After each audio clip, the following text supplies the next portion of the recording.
Northerly winds 5 to 10 miles per hour. Partly cloudy skies tonight. Lows level off around 11. Daytime highs approaching 33 tomorrow. Overcast skies. Get weather anytime by calling 824-6101 or online at TaylorvilleDailyNews.com. Currently 11. WTIM.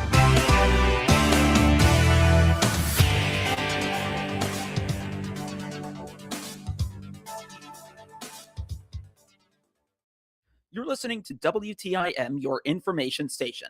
Time now for your expanded local news. I'm Reed Kamai.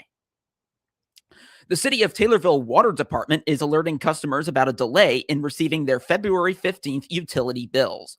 According to the department, bills were delivered to the post office on the morning of January 23rd, following their normal monthly schedule. However, city officials say they began receiving numerous calls from customers who had not yet received their statements. After contacting the post office on February 2nd, the water department was informed that local mail is being sent to an out-of-town sorting center and that the bills have not yet been returned for delivery. Despite the mailing delay, officials say water bills are still due on February 15th. Customers who need to verify their balance can contact the Water Collections Office at 217-824-2919, where staff can provide account information. The city is also reminding residents there are multiple ways to pay their bill. Customers can make a one-time payment online through the e-pay option at taylorville.net, enroll in automatic bank draft, or use one of two 24-hour drop boxes.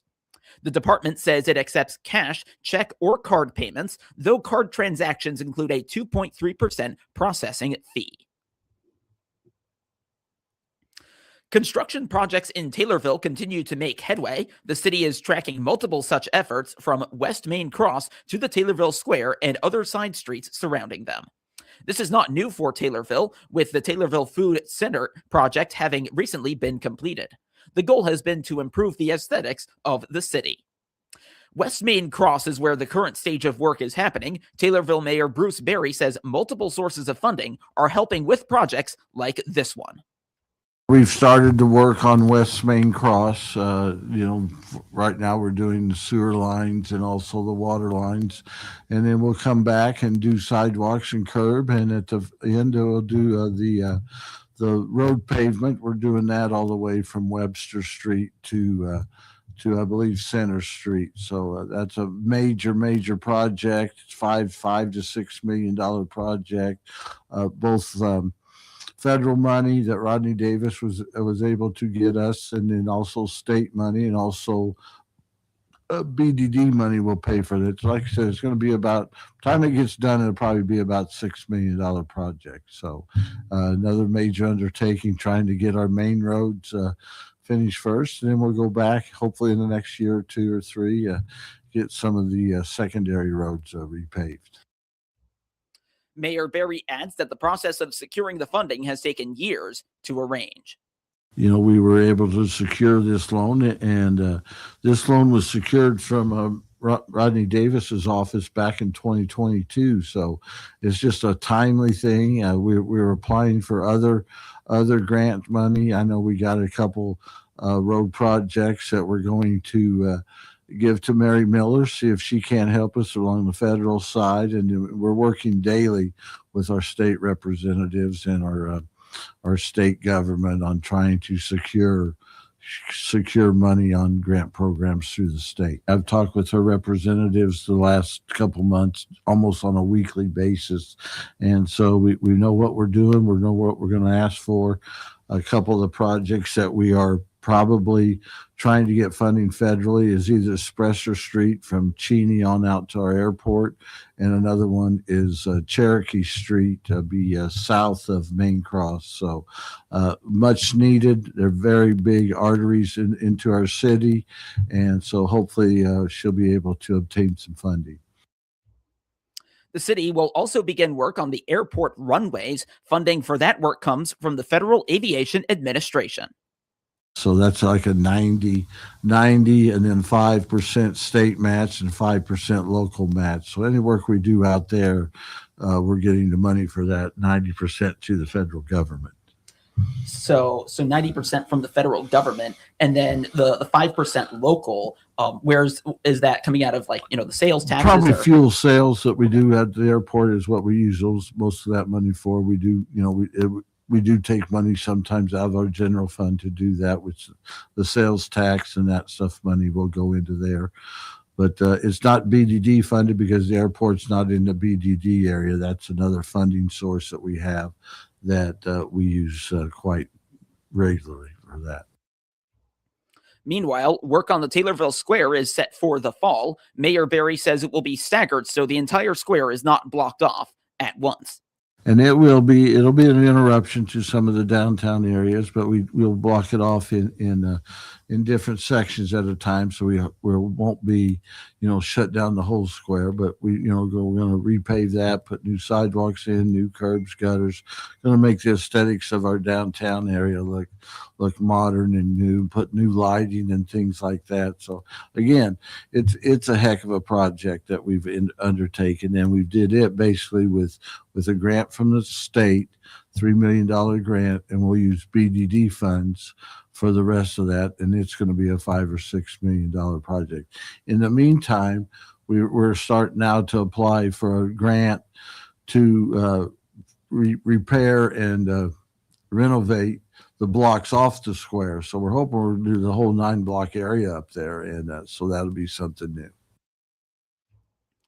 More information on the city of Taylorville is available at taylorville.net. Bruce Berry appeared as a guest on the WTIM Morning Show. Community members are invited to attend a Shelby County opioid response and education event later this month, aimed at helping residents better understand and respond to opioid overdoses. The event will be held Tuesday, February 24th from 5 to 7 at the U.S. Army Corps of Engineers Visitors Center, 1989 Illinois 16 in Shelbyville. The evening will feature Narcan training, a discussion panel, and community resource information, bringing together local agencies, first responders, and community members to share knowledge and tools for substance use prevention and education. Organizers say attendees will learn how to respond to an opioid overdose, how substance use is affecting Shelby County, and information about the Good Samaritan Law. Those who attend will receive free Narcan kits, educational materials, and continuing education credits. The event is organized by the Shelby County ROSC Council and is funded in part by the National Opioid Settlement Funds, Shelby County, and the Illinois Department of Human Services Division of Behavioral Health and Recovery. Registration is encouraged and can be completed by scanning the QR code on the event flyer. Anyone with questions can contact Shelby County ROSC Council Coordinator Landria Hardiek at 217-254-4826 or by email at landriah@ourhouserecovery.org. That's LANDRIAHH at ourhouserecovery.org. And the word hour in that name after the @ symbol is with an H. So like 60 minutes in that email address. This portion of the expanded local news is sponsored by Taylorville Community Credit Union. Looking to save more and stress less? This is Will Perkins. At Taylorville Community Credit Union, we're here to help you build a stronger financial future with great loan and deposit rates, convenient locations, and service from people you know and trust. We're member-owned, member-focused, and proud to serve anyone who lives or works in Christian, Montgomery, or Shelby counties. Discover the credit union difference. TCCU is your partner in financial success. Member NCUA. The Christian County YMCA is preparing for several fundraising efforts in the early part of the year. It's part of their mission to ensure everyone who wishes to take part in their programs is able to do so. Speaking of programs, they are in full swing in the new year, including in the form of sports they have not provided for some time. In the next fundraiser, the Y is raffling off a grill. Executive Director Bruce Blanchard says drive-through dinners are also in the works. We recently had a grill that was donated from County Market, and we're going to raffle off a grill. We're going to start raffling it off this month. And then we'll probably keep it going until it gets warmer, maybe around Memorial Day, try to, give it to somebody, pull a winner. And so that's a lot of fun. Members always enjoy getting a chance to win something like that. And then we'll do some drive-through dinners here coming up, as well as, and that's generally, we usually do one about every 3 to 4 months. So generally what we do around this time of year, I usually reach out to Angelo's and we line up a chili day. So we do the chili and a brownie and some crackers and a side salad. And it's a pretty good drive-through dinner. For the drive-through dinners and Dine to Donate campaigns, Blanchard is also looking to increase the geographical reach of the restaurants that take part. We're also going to try to reach out to some local restaurants. We've had a couple here in town where we had a Dine to Donate with our capital campaign, whereas this year I'm going to reach out to Pana, Edinburgh, maybe some other communities, Kincaid, to see if we could do a Dine to Donate for our annual sustaining drive. And our annual sustaining drive is one of the neatest things we do, Reed. It is a drive where we try to raise $46,000 to $47,000 a year. All those funds are to help people who are in financial hardship, whether it be they lost a job, they went through a divorce, they lost a loved one, they most recently lost their home, if they, whatever the situation was. And those funds enable those people to enjoy a YMCA membership and programming. So we try to give away as much as we can every year. Every year we're kind of growing more and more, and we're trying to get the word out there so that more and more people take advantage of it, because it really is for anyone who meets the criteria. As for sports programs, they have started a program for the sport of futsal. Futsal is a 5-a-side variation of soccer, which is played on a hard surface. The Y uses its existing facilities to host the program. They'll play on one of those courts, and it'll be pretty cool because actually parents will be able to sit on the bleachers, watch their kids play soccer game indoors as they play on a high school basketball court. And then we'll have the curtain down, so I guess the ball won't go too far. Yeah. And I'm excited because, I know your ears perked up, Reed. You love soccer, but soccer's a great sport. Anyone can play soccer. And soccer is a skill sport, though. So the more you play, the better you get, just like many sports. But it's pretty cool to offer something a little different than fall soccer or spring soccer, which is outdoors. And to have an indoor program, it's been a long time since we have had one. The Christian County YMCA is able to host groups from small birthday parties to entire school grades. Their location has hosted schools from longer distances thanks to the many offerings available. We've had several rentals.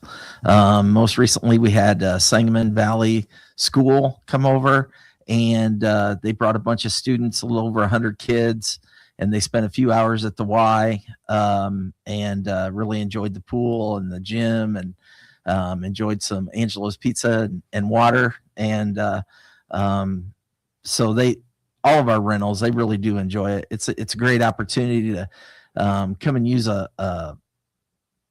our family aquatic center, which is really, it's unlike any pool in the area. When you have a 150-foot slide and a plunge pool and a lazy river and a vortex that spins kids in circles, and the interactive play feature that small kids get on, and a hot tub and just a lap pool, we offer a lot. A number of maintenance projects are either in progress or planned for later. They include indoor painting and an entrance awning. We, for a Fund and Need project 2 years ago, not this past year, but the year before, we renovated our playground. We replaced the old wooden playground with new playground equipment. We added a almost 100-foot walkway to our 24-hour door, but we're going to put an awning in to kind of protect folks as they come up and scan their key fob. So the awning, hopefully we'll start construction this week, if not this week next. We had it set up for Tuesday, but I saw I was getting a phone call as we were getting ready to start. So we'll have to see. And then our double doors in the gym are going to get replaced. And then we got a few other painting projects throughout the building and trying to renovate our stairwell to the mezzanine and then do some painting up in the mezzanine. So we always have a lot of projects geared up each year.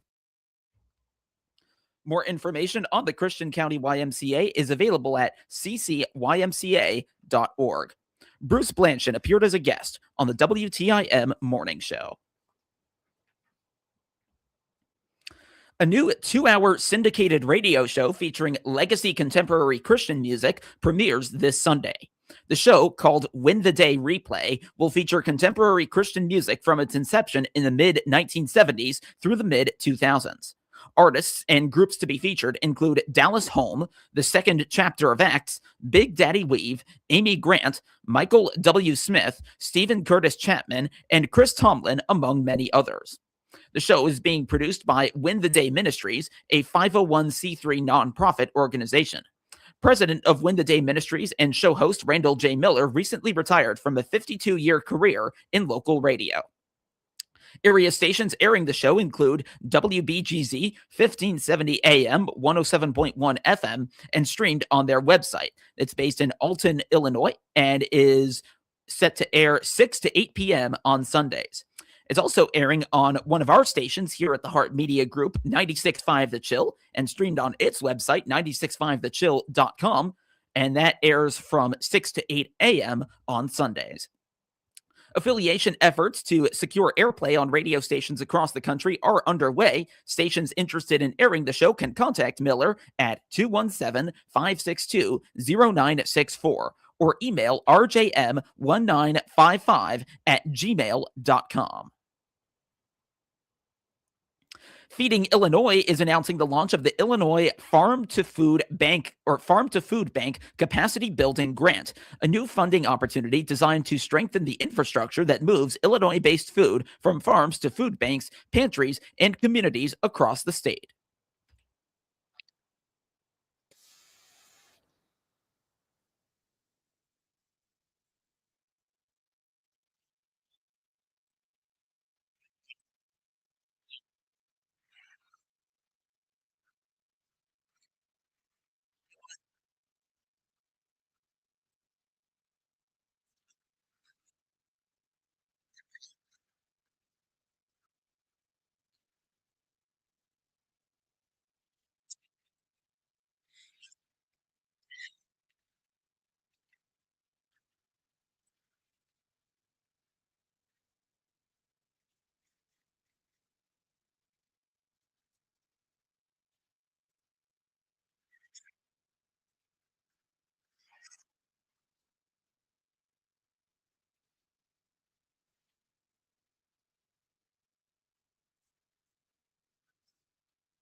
Strategic nonprofit leader Sharon Dodd says applications for the grant open on February 6th, which is Friday, and must be submitted online by March 8th. Award decisions are anticipated in April. More information is available at feedingillinois.org. Illinois Farm Bureau President Philip Nelson met with County Farm Bureau presidents last week.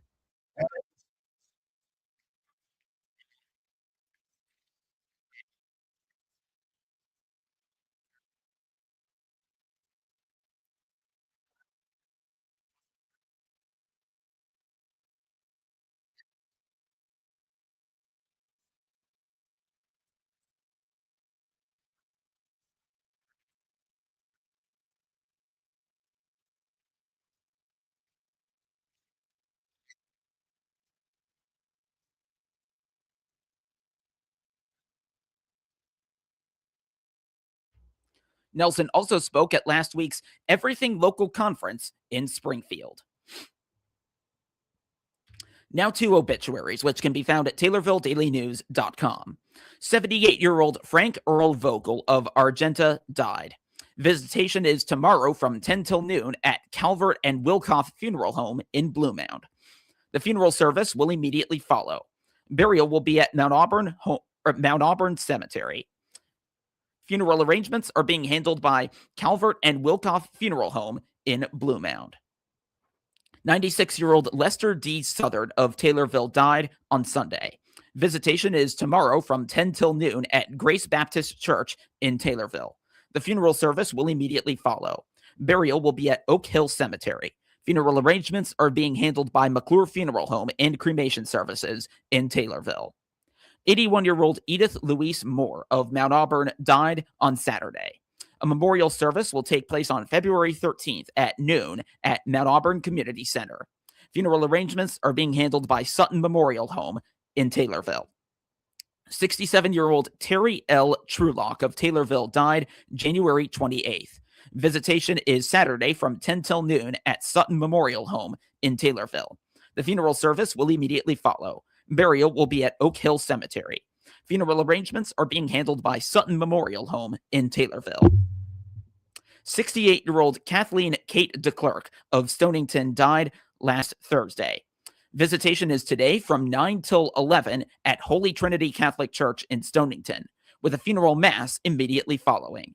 Burial will be at Old Stonington Cemetery. Funeral arrangements are being handled by McClure Funeral Home and Cremation Services in Taylorville. 84-year-old Evangeline Ann Perks of Taylorville died last Thursday. A celebration of life will take place at a later date. And 88-year-old Sona Beavers of Taylorville died January 16th. A memorial mass will take place on March 6th at 10 at St. Mary's Catholic Church in Taylorville.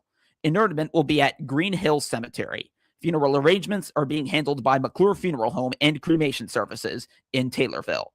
Get local news anytime at TaylorvilleDailyNews.com and every hour as well right here on WTIM, your only local news radio.